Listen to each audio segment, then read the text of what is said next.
This is going to be part 3 of 3, I believe, on this segmentation Intarsia project that I've been wanting to do for the Fred Flintstone. As I said in the first one, I think we're trying to move, and we packed up a lot of stuff, and a lot of that was in the shop. I wound up packing almost everything, and then we waited, and then the buyers that were going to buy it fell through. They couldn't get their funding or whatever. So we're kind of waiting, and anyway, at a certain point, you just sort of say, well, to heck with it. I'm just going to go back, and I'm going to carry on with my life and just wait. So that's where I'm at. I'm carrying on with my life as best I can. So I had to unbox a few things. I unboxed the scroll saw, brought it back out here, and got it hooked, set up over here in the corner. I went out, and all the woods were boxed, as I said before, I believe. So I went out and I just bought new wood for this, so I wouldn't have to unbox anything, because I like buying wood. So, all right. So like I said, I went out and I bought new wood as opposed to unboxing the wood that I already had. And this is the palette that I decided on. This is maple. This is leopard wood, walnut, purple heart, padauk, yellow heart, and cherry. Going to use the same, obviously we're going to use the same basic pattern. I've made those patterns. I'm going to cut out various parts, which is a little bit different than what you have to do with segmentation, because each part's going to have to be cut out of a different colored wood. So that's why it's more time consuming, a little more problematic. In the beginning, as far as the difference between Intarsia and segmentation, the cost of the wood is almost 4 or 5 times as much. If you watched the first segment of this or episode of this, I had that one poplar board that I bought, and I think that board maybe cost $10-12, and it was all the wood that was needed for the whole project. It had a lot left over even at that point. So just so you know, cost-wise, this material right here, even though maybe I didn't need as much as I got, you do have to buy a certain amount of wood, because you can't just walk in and say, give me that much. Or I can't. I can't bring myself to do that. Maybe you can find it in a scrap bin or something, but that's not how I would do it. So this wood here, even though, as I said, I may have had some of these boxed up, if you were just going to start fresh, like I am, this cost $110 just for the wood itself. And yes, I could make, I don't know, 2 or 3 of these maybe out of some parts of this anyway.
Okay, as you can see, I broke that.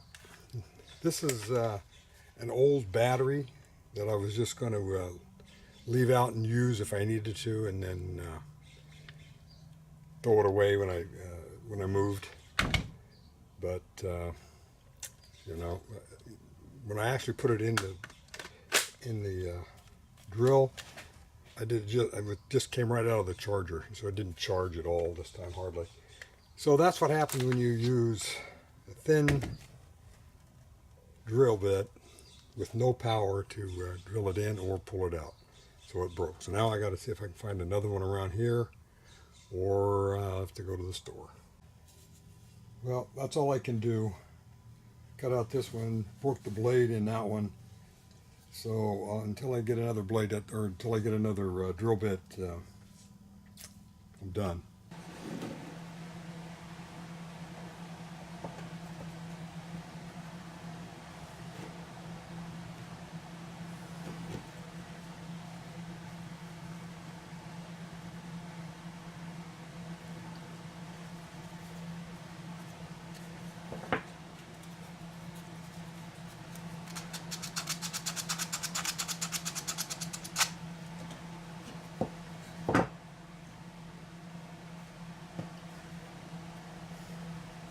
Okay, wait a minute. Before you see the next part, I just have to say I do not condone violence in any form towards anyone or anything.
Okay, wait a minute. I got a couple of things I have to explain up to this point.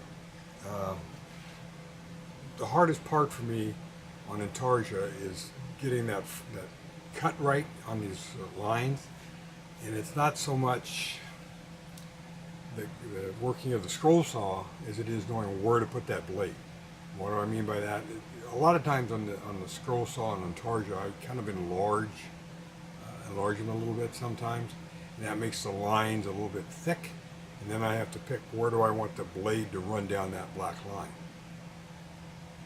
And over time I lose track of what I'm doing and all of that. So, and I have the same problem with this one because it's not really an Intarsia pattern, so the lines are pretty thick. So in my mind, what I'll do is I'll run on the outside of all the black lines. And that would give me a little spare wood to work with when two different woods come together. Because that's where all the problems start. It's not that, if I cut all the pieces out of one kind of wood, then all I do is cut a big pattern and then I just cut them apart, and wherever I put the line, they'll go back together. But when you have two different kinds of wood going together, then that you just throw it out the window, because then you have to match those cuts up. Anyway, so what I tried to do in this case is I wanted to go out on the outside of the black lines, right on the edge, on every piece, especially on the different colored woods. And I tried that with my with the feet and the body. The body was the first thing I cut. And then I thought, well, I'll cut the feet because there's not a lot of touching going on with the body, just this little pokey things up here. I thought, well, that'll be great, because as you can see, it goes together because it's the same wood feet are cut out of the same piece of wood. They go together here real well. It's a matter of getting these to fit into the yellow heart on top, right? So I went ahead and I cut on the outside of the black lines, both on this and on this. And, I'm sorry. And then the theory there is that I could sand it down, and I'd have a lot of wood I could play with. Well, sanding this down is a real pain. And I knew it was a pain, but I always think, oh, I'll do it right this time. So that's what I did. These I could not get to fit right. Let me see. If you can see the gap in there, see how atrocious that gap is? It's terrible. This one I did kind of get to fit. It still looks bad maybe on the camera, but it fits pretty close. There's not a lot of light in there. But it's still too much. It's way too much work, and I knew it wasn't going to work in a lot of this other stuff in here. So what I did is I went and I recut them. I recut the feet. This time I had to pick a central object. This one's already cut, and I cut it on the outside of the line. So where these feet touched down in here, I decided to cut on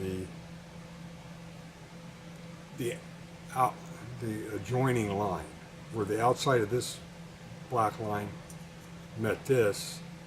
I cut it along there. That's not explaining that well, but I didn't leave as much wood on this as I did on this, and the fit is 1,000 times better. I haven't gotten to the sanding yet, but here, the fit on the back looks pretty good already. So you can't just pick the outside of every black line and cut it and expect everything to fit together. That's number one. You have to, work on that. Either put down the middle of all the black lines, or the outside of one and the inside of another, just to make them fit. So that's that. And the other thing was, I don't recommend, you probably have already seen me work on this part. This is the hand that goes into this. Now, let me put it together real quick.